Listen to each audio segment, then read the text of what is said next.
Auf unserer Panamericana-Reise sind wir in Bolivien und tauchen mitten in das bunte Treiben von La Paz ein. Wir entdecken Ecken, die nur wenige Touristen je zu sehen bekommen und lernen dabei das echte Leben der Menschen kennen. Diese Stadt überrascht mit ihrer Farbenpracht, ihrer Energie und all den kleinen Momenten, die man erst versteht, wenn man sich wirklich darauf einlässt. Und wir kommen mit etwas in Berührung, das für uns völlig neu ist. Wow, das war mal eine Erfahrung.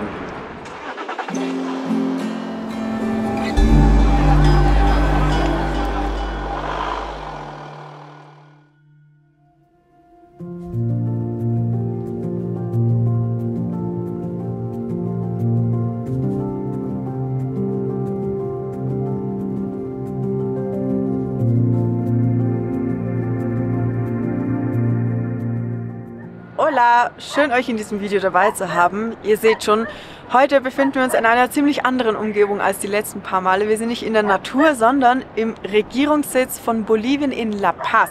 Es ist eine riesige Stadt, man sieht es hinter mir schon ein bisschen. Die klettert so richtig diese Hänge hoch. Und konkret sind wir hier auf dem Hügel von Quiliquili, einem schönen Aussichtspunkt, wo man eben so eine gute Übersicht hat. Man sieht auch den Hausberg Illimani und man sieht auch eben hier diesen Regierungssitz, den Präsidentensitz, auch die Kathedrale von La Paz. Es ist ein perfekter Ort, um sich eine Übersicht zu verschaffen, aber natürlich stechen wir jetzt auch ein bisschen tiefer in die Stadt rein und sehen uns ein paar Viertel genauer an.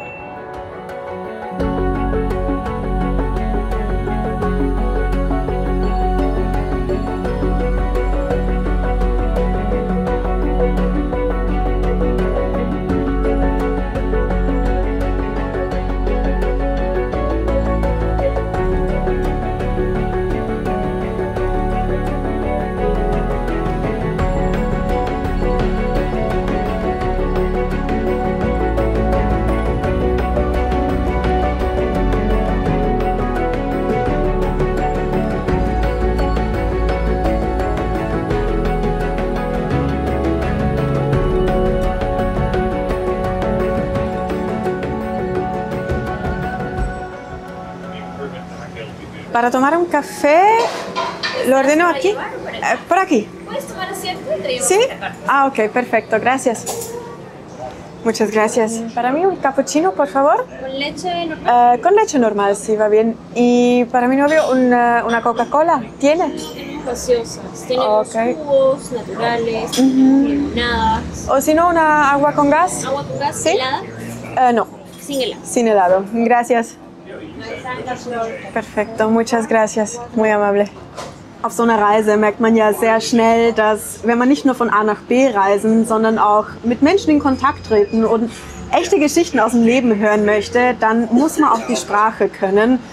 Und das hilft ja nicht nur in Alltagssituationen. Wir konnten ja auch mehrmals schon feststellen, dass es auch in Krisensituationen sehr hilfreich sein kann. Es haben uns ja auch schon viele von euch geschrieben, dass ihr euch unsicher fühlen würdet ohne gewisse Sprachkenntnisse in einer Region und dass ihr gerne mehr Sprachen sprechen wollen würdet. Uns würde interessieren, gibt es da konkrete Sprachen, die ihr gerne lernen würdet und welche sind das? Schreibt es gerne unten in die Kommentare rein. Roberto hat es gerade beim Spanisch schon sehr einfach, er ist damit aufgewachsen. Ich hingegen musste es tatsächlich von null auf lernen.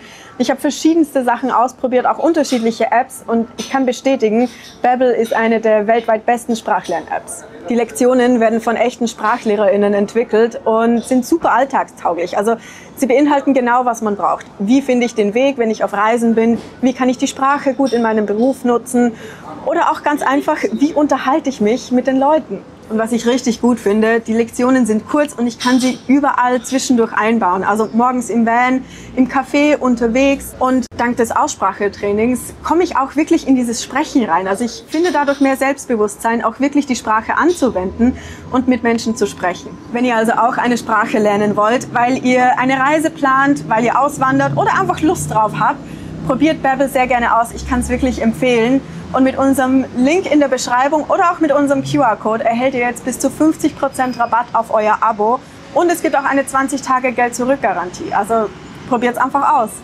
Está bien así. Muchas gracias. Que le vaya bien. Ciao. Durch verwinkelte Gässchen und ganz viele Treppen runter sind wir hier runtergekommen zum Plaza de Murillo mit ganz vielen Tauben, es überall Gurt ist.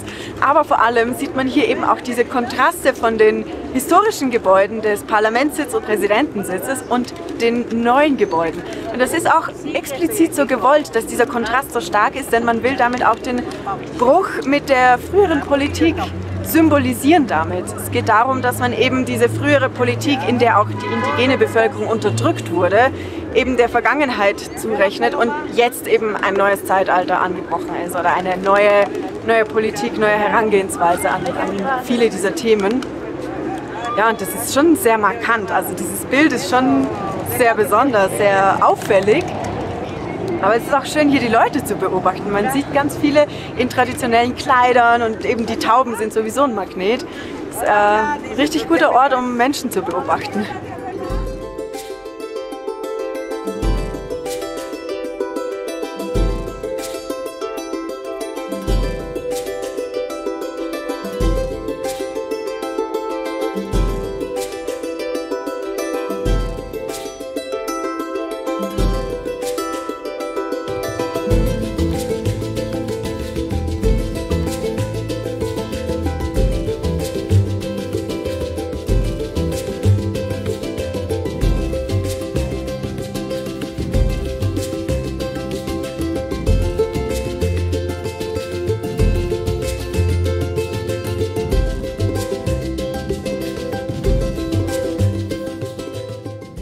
Eine Sache, die wir hier in Bolivien so lieben, sind die Menschen. Die sind so farbenfroh angezogen.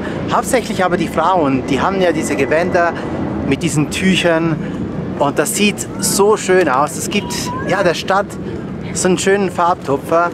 Ich glaube, das einzige Land, wo wir das noch so gesehen haben, war in Guatemala. Und man sieht, dass die Frauen das nicht einfach so wie die Touristen anziehen, sondern ja, das ist deren Kleider und ich finde das richtig cool. Euch ist vielleicht auch schon aufgefallen, dass wir heute nicht nur zu zweit unterwegs sind, sondern wir sind mit Gerd hier in der Stadt. Er lebt hier seit einigen Jahrzehnten und allein schon jetzt in dieser kurzen Zeit, die wir zusammen unterwegs sind, haben wir schon so viel von ihm erfahren. Dadurch, dass er hier auch lebt, kann er uns so viel auch erzählen über das Leben der Menschen hier und wie die Dinge so laufen, die ja doch in einigen Dingen sehr unterschiedlich sind zu dem, wie wir es in Europa kennen. Es ist einfach so spannend. Also wir haben jetzt auch schon über ja, alles Mögliche gesprochen. Bauarten, Regulierungen, Behörden, Machismo, die Situation der Frau in der Gesellschaft, die Kulturen. Das ist einfach, das kann man gar nicht alles wiedergeben, aber das ist so interessant, einfach auch diese Perspektive zu erhalten. Das ist mega und ich bin gespannt, was wir heute den Rest des Tages noch alles von ihm erfahren.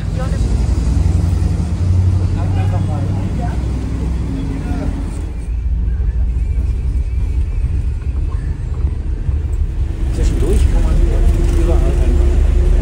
So kann es hier passieren, gerade bei den Minibussen. Ja. Die dann so voll sind, dass er auf 50 Meter dann noch dreimal hält. Adios. Ich habe einmal einen probiert auf der Straße.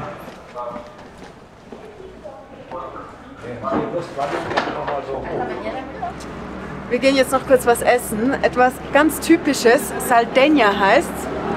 Mich erinnert es an Empanadas, aber es ist wohl anders und man muss sie gegessen haben, wenn man hier ist. Also, dann machen wir das. Beraya, die Tübingen.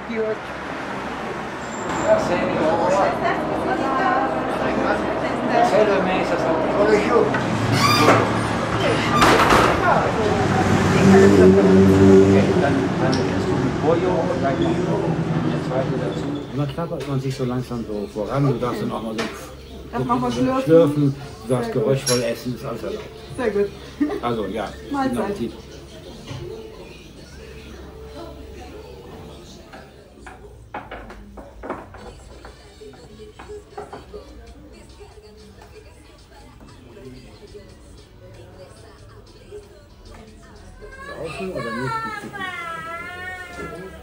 Also so sieht so eine Salteña aus.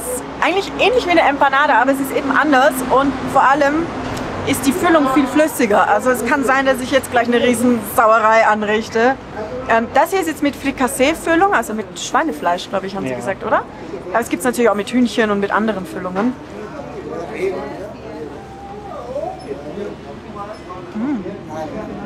Oh, Käse ist auch noch drin.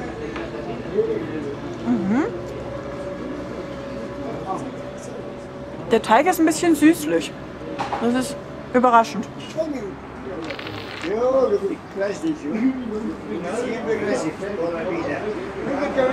Und als Dessert gibt es noch ein kleines Apfelküchlein. Das kam gerade frisch aus dem Ofen. Es riecht schon richtig gut. Heiß ist es. Alles gut? So richtig wie Omas Apfelkompott. Richtig lecker.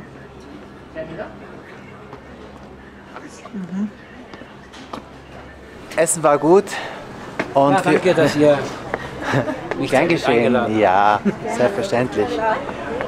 Für uns geht es jetzt weiter. Wir fahren jetzt mit der Teleferica nach El Alto. Das ist eines der bequemsten öffentlichen Verkehrsmittel hier in La Paz, oder?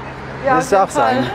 Man schwebt so über die Stadt drüber und man kommt perfekt eigentlich überall hin. Ja.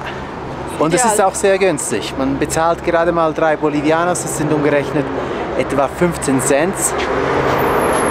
Und ja, da fährt man aber wirklich einmal quer durch die Stadt damit. Der Bus steht. Da beginnt die Schlange.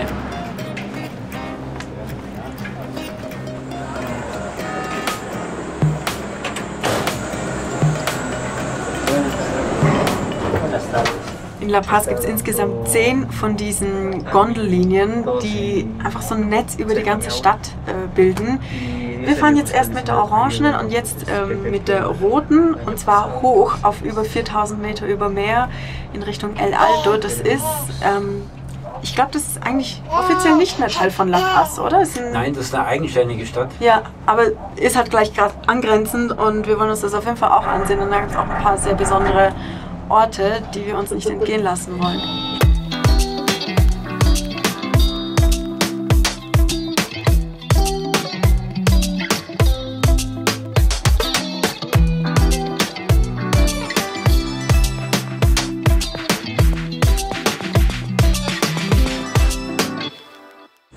Jetzt gleich mal die Jacke rausholen. Man merkt gleich auf dieser Höhe, es ist viel kälter. Und wir haben heute auch nicht das allerbeste Wetter. Es ist ein bisschen zugezogen. Muss ich nochmal eine Schicht mehr anziehen.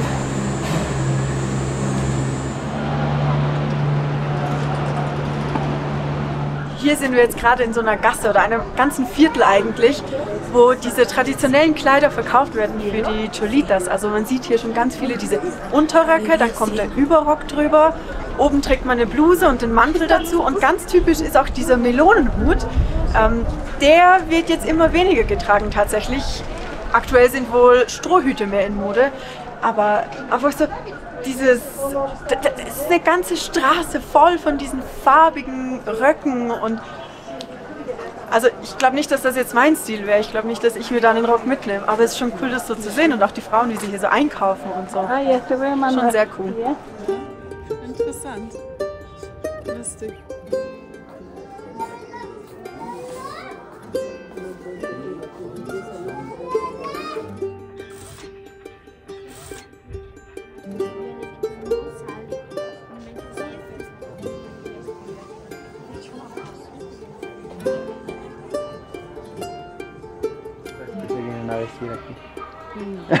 Es que con la media gruesa, digamos. Por el frío.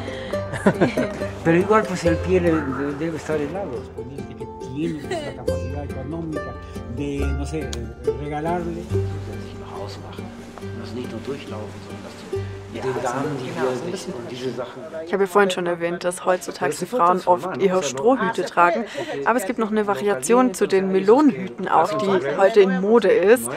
Früher waren die richtig hoch, teilweise so ja, 20 cm hoch wahrscheinlich fast. Und heute sind die einiges tiefer. Also sowas wie dieses Modell hier wird heute auf jeden Fall auch, ist auch sehr modisch und wird heutzutage sehr gerne getragen. Und auch hier gibt es natürlich verschiedene Marken, verschiedene Materialien, verschiedene Herstellungsarten.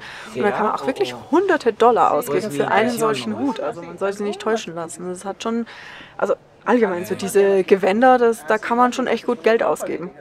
Para bodas, para eventos, bautismos, Okay. fiestas patronales. Okay.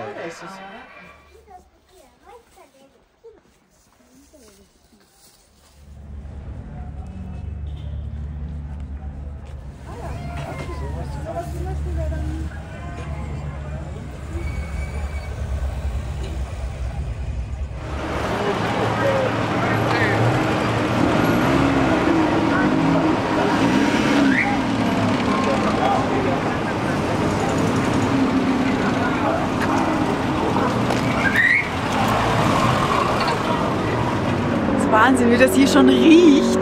Hier sind so 1, 2 Blocks mit ganz kleinen Hüttchen und das sind eigentlich so, ich weiß nicht, Schamanen. so Kabinen für Schamanen, genau. Also hinter jeder Tür hat ein Schamane oder eine Schamanin ihre Hütte eben und macht da Rituale, Zeremonien und segnet oder vielleicht verflucht auch Menschen. Ich glaube, es geht vor allem ums Segnen. Oder da werden auch Karten gelesen, Kokablätter ausgelegt, um zu erfahren, was die Zukunft für einen so bringt oder wieso es gerade bei einer Sache nicht läuft. Und das hat hier richtig lange Tradition. Schauen wir mal, ob wir hier in so eine Kabine reinkommen und wie das da drin aussieht. Es la segunda vez que estamos aquí en Bolivia, en La Paz también. ¿Primera vez que viene? La segunda. ¿Qué tipo de gente viene? ¿Qué le piden? ¿Qué quieren saber? Así. Ellos no quieren saber nada, dicen. ¿Tienen miedo de que les salga algo malo. Y no, eso no lo quieren saber. Pero digamos, ¿qué gente viene? Yo, digamos, Yatiri le llaman, otros Amautas le llamamos en Aymara, en otro idioma aquí. Ya, y mi persona, digamos, para ser maestra, para mirar suerte, digamos. Sí, de Aymara hablo. Ahí están hablando, y me pone mesa, están quemando ya, digamos, ya vas a ser maestra, ya eres así. Y por si ya te viene realmente. Wow, das war mal eine Erfahrung, mit einer echten Schamanin zu sprechen. Keine Ahnung, was man davon halten soll oder nicht, aber es ist schon sehr interessant zu sehen, für was sie leben und wie das Ganze funktioniert, die Rituale. Und, also wir sind noch nie in Berührung mit sowas gekommen. Von dem her war es schon sehr spannend. Aber wir haben uns nicht getraut, irgendeine Frage zu stellen. Ich bin da zu sehr abergläubisch. Also wenn da irgendwas Schlechtes kommen würde, könnte ich nicht loslassen. Nee, es würde mich nicht loslassen. Von dem her, aber es war sehr spannend und auch sehr interessant. Ja. Adios. Muchísimas gracias. Also ich gebe zu, ich habe sehr wenig verstanden. Sie kommt nämlich ursprünglich aus der Aymara-Kultur und auch die Sprache, also ihr Spanisch war eher so gemischt mit diesem Aymara und deswegen war es für mich ein bisschen schwer, aber ich habe verstanden, dass sie zum Beispiel Lesungen aus Kokablättern macht oder sie hilft, Flüche zu lösen, die jemand anders vielleicht einem auferlegt hat oder ja, sie liest einem die Zukunft, was Gutes kommt oder sie hilft einem auch Opfer für Pachamama zu bringen. Das ist wahnsinnig interessant, also ja, war einmalig auf jeden Fall und vielen Dank an Doña Nica, dass wir das erleben durften und dass wir das ja erleben durften.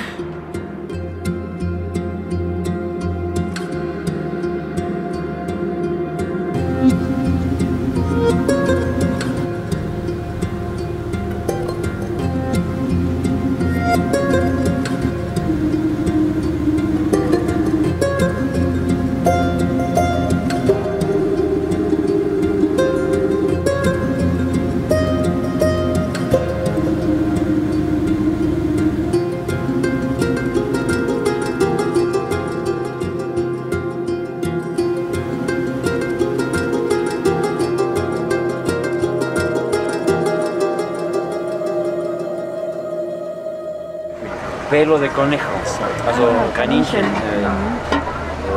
Haar, muss man sagen, Kaninchenhaar.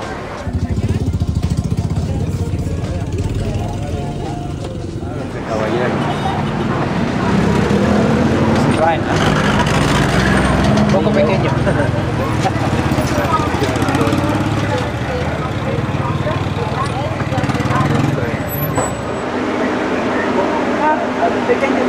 Ja,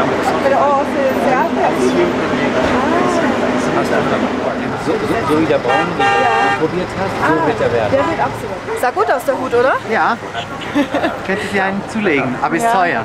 Ist schon teuer, die kosten 1500 Pesos, das sind fast 100 Euro. Ja. Mit dem guten Wechselkurs. Aber ja, gleich gegenüber sind hier die Chiflerias, das sind Stände vom Hexenmarkt. Also hier gibt es tatsächlich den Hexenmarkt und man sieht auch schon die ersten Lama-Föten, die gehören leider auch dazu, aber ja, es gibt auch ganz viele andere Elemente, die natürlich dazu gehören. Das schauen wir Mal schauen, was wir jetzt alles entdecken, oder? Genau.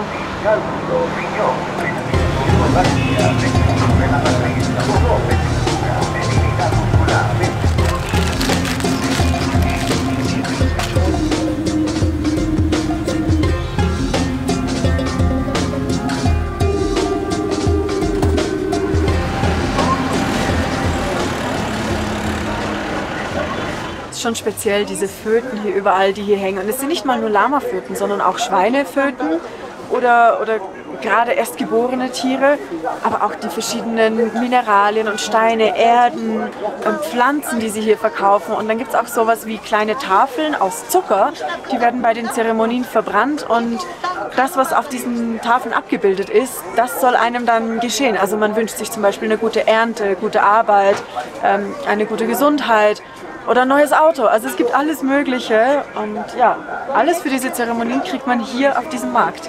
¿Y es para suerte por algo específico o general?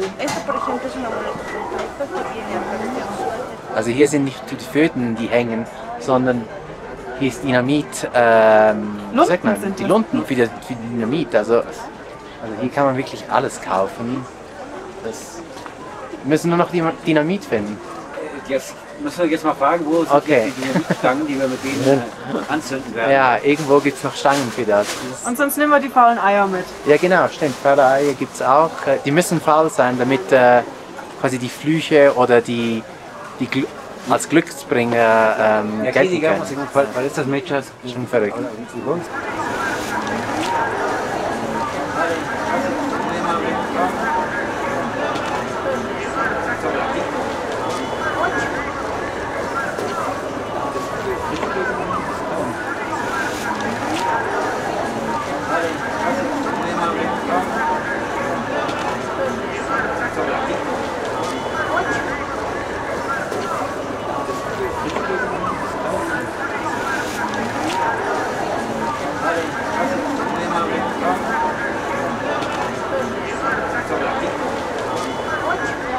Wird sogar Gras für die Hasen verkauft. Alles gibt's hier einfach.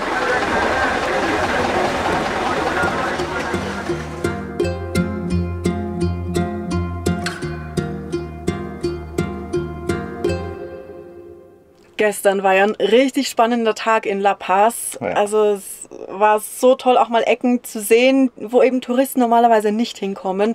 Und entsprechend spät wurde es dann eben auch. Ja, und Gerd hat das richtig gut gemacht. Also er hat uns ja nicht nur die Ecken gezeigt, sondern er hat uns ja so viel darüber erzählt. Er lebt ja schon seit x Jahren in La Paz und das war richtig spannend, das so mitzubekommen. Und er hat auch richtig gute Kontakte, Ja. wo man sehr viele Sachen, die im Hintergrund laufen, mitbekommt. Also auf jeden Fall eine Empfehlung wert. Ja, oder? falls von euch auch mal jemand in La Paz ist und Gerd kontaktieren möchte, wir tun die Infos unten in die Videobeschreibung. Das ist wirklich eine Empfehlung von uns. Ja, und dann hoffen wir, dass ihr La Paz genauso spannend fandet wie wir und wir euch im nächsten Video wieder dabei haben dürfen. Abonniert gerne den Kanal, hinterlasst ein Like oder einen Kommentar und dann sehen wir uns nächste Woche wieder. Hasta luego! Hasta luego!